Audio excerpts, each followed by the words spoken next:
Hello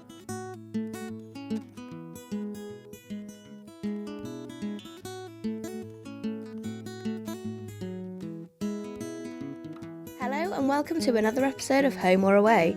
Here with me today is my good friend Simister, a recent graduate from Huddersfield Uni and a Bachelor in Music Journalism, who's seen and been through it all. So Lou, are you ready to relive this experience? As long as it's for 5 minutes and not 3 years, then yeah, sure, I'm ready.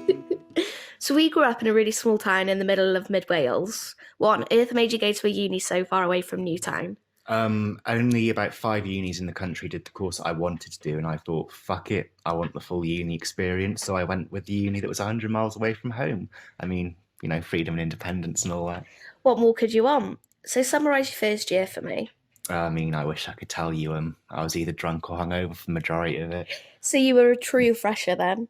Well, yeah, everyone in Newtown only ever really went out on a Saturday, so I worked in a bar and every weekend, so I never really got to experience going out. So when I came to uni, I was going out 4 nights a week. I find it really hard to say no because I was just making up for lost time, really. It's a bit of a cultural shock being surrounded by so many different people from so many different backgrounds. How did you find that side of it? To be honest, it's one of the main reasons why I went. Okay. I wanted to meet new people. Like, as you know, Newtown's quite traditional. So being at uni where I was mixing with people from all over, it was a massive confidence boost. I was friends with men for the first time in my life. I didn't feel as though I needed to hide myself, my sexuality. I just felt a lot more confident in myself. Honestly, I totally agree. That is one thing that I loved about going to university. You can really see a change in yourself, especially early on. And as cringy as it sounds, you really get to live your authentic self.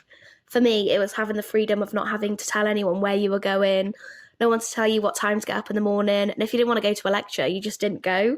It's a unique sensation. You feel as though nothing can touch you until you look at your bank balance. Yeah, me and Santander had a couple of words when I checked my bank balance about a week before Christmas. Oh no, how bad are you talking? Oh, not that bad, you know, just all my student loan, balls deep in the overdraft. I thought I'd genuinely been a victim of fraud at one point because I couldn't fathom that I'd spent that much money in that short space of time. How much did you spend, Lou? And Mum sat down and worked out it was about 250 quid a week that I spent. £50 for a week's worth of shopping and 200 for a week's worth of going out. So, yeah, priorities and all that.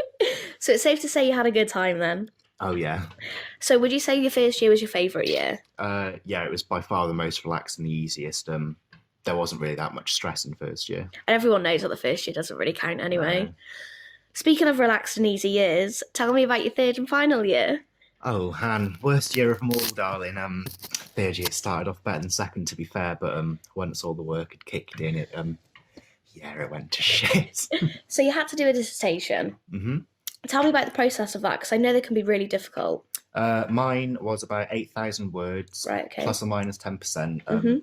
I'd given in a draft of my dissertation to the uni, and I was given a supervisor that could help me then, and a month or two later I decided to change it. Oh God. What would you say was the most difficult part for you?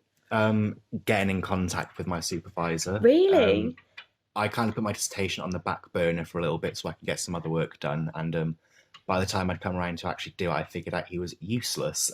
He'd never reply, he wouldn't be in his office. Oh no.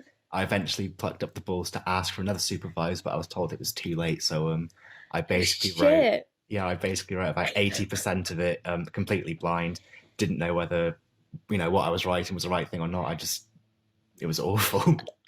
So how long was the process from when you first started your dissertation to when it was due in? I think I started it in February and it was due in at the beginning of May. Wow, okay. And what was your final mark? I got a 2-1 at the end of it, thank God. And let me tell you, the second that submit button was pressed, no amount of money in the world could have compared to that feeling of relief. Needless to say, I walked home with him a spring in my step that day. Well, thank you so much for being a part of this podcast. I've really enjoyed talking to you about your experience.